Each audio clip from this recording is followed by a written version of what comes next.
You know, the world of gospel music recently lost one of its true giants.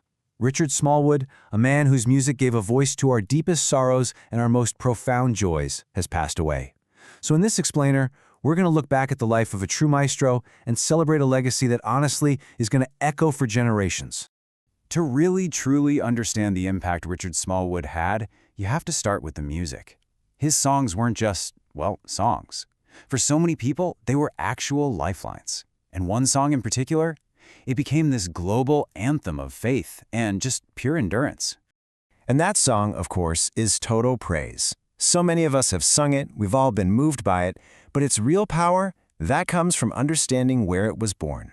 It came from a place of deep, personal struggle, a theme that would really define so much of Smallwood's life and his ministry. See, this incredible anthem wasn't written from a mountaintop of success. No, it was composed deep down in the valley. At the time, Smallwood was taking care of his mother, who was suffering from dementia, and at the same time, he was supporting a close family friend who was dying. And right in the middle of that unimaginable personal trial, he wrote Total Praise. It was a declaration of faith not in spite of the pain, but directly through it. That ability to channel struggle into something transcendent, into art, that was the hallmark of his entire life. So let's just rewind a little bit. Let's look at the foundations of his genius, from when he was just a kid prodigy, all the way to becoming a true innovator in gospel music. I mean, the seeds were planted so early. He was born in Atlanta, raised in D.C., and was already playing piano by ear at just 5 years old. Then he went on to Howard University, where he didn't just get degrees in voice and piano. No, he founded the university's very first gospel choir. He was already starting to blend that formal training with his spiritual roots. And by 1977, he'd formed the Richard Smallwood Singers, and believe me, the gospel world was never going to be the same again. So what was it that made his sound so different, so unique? Well, Smallwood created this incredible fusion. It's like he took the complex classical structures of composers like Bach, then he blended them with traditional gospel harmonies, and then he poured in the undeniable soul and rhythm of the Black church. For him, this wasn't just making music, this was his ministry. And the impact? Oh, it was immediate, and it was powerful.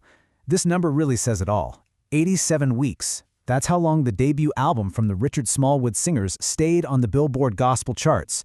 For a sacred music album back then, that was absolutely remarkable. It was so clear he had struck a very, very deep chord. But all that public success, that only tells half the story. To really, truly appreciate his music, we have to understand the huge contrast between his celebrated career and the private, personal battles he was fighting. His life was just this incredible study in duality. On one side, you've got these amazing triumphs, 8 Grammy nominations, tons of other awards, his induction into the Gospel Music Hall of Fame. But on the other side, you had a man who bravely and so openly shared his lifelong struggle with clinical depression. And this wasn't something he hid. He wrote about it, he spoke about it, and he let it shape his art. And this right here, this gets to the very heart of his genius. He understood this profound truth, something he shared in his autobiography, that the art that lasts the longest often comes from our darkest places. His vulnerability became his strength. His honesty allowed millions of people who were also struggling to feel seen, to feel understood in his music. So here's the thing. When you have music that's that honest, that soul-stirring, well, it can't be contained within the 4 walls of a church. Let's take a look at his lasting impact and how his songs just blew past all kinds of boundaries to reach a truly global audience. The reach was just phenomenal. I mean, who could ever forget Whitney Houston's powerhouse performance of his song, I Love the Lord, in the movie The Preacher's Wife? That one moment brought his ministry to millions. But it didn't stop there. You had groups like Destiny's Child incorporating his work. His music became a staple not just in church, but at funerals and huge cultural events, sung by artists across pretty much every genre you can think of.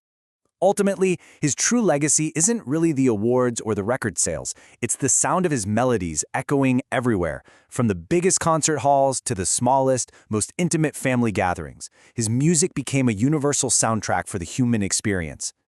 You know, there's probably no better way to sum up his contribution than the simple, powerful statement. In a world of fleeting trends, Richard Smallwood created something eternal. He gave us songs that will last.